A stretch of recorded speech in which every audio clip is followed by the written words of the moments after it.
আসছে? হ্যাঁ ঠিক আছে, হিসাব করে বিল টিল সব দিয়ে দাও। আমি আসি, সব হিসাব নিচ্ছি, কোনো সমস্যা হবে না। ওকে। কি ব্যাপার দোস্ত?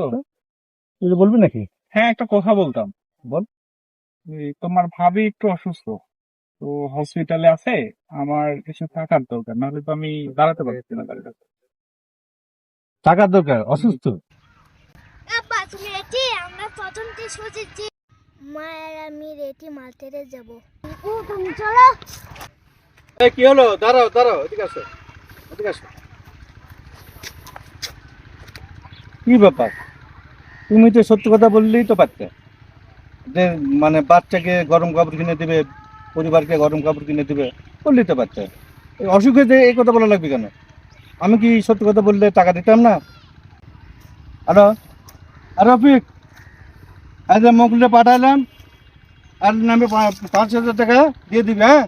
দোস্ত, অনেক অনেক ধন্যবাদ। আসলে মিথ্যা কথা বলাটা অপরাধ, এটা আমি এখন বুঝতে পেরেছি। আর কখনো আমার প্রয়োজনে সত্য কথাটাই বলবো, মিথ্যা কথা হ্যাঁ, বলবো এটা না। আমারও পরামর্শ থাকবে।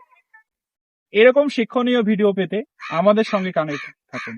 সিংড়ার বিভিন্ন নিউজ অথবা বিভিন্ন ভিডিও নিয়ে আমরা আপনাদের সাথে আসবো। ফলো করুন খলিল মাহমুদ ভাইকে এবং আমি মোহাম্মদ মুকুল হোসেন। ধন্যবাদ। ধন্যবাদ।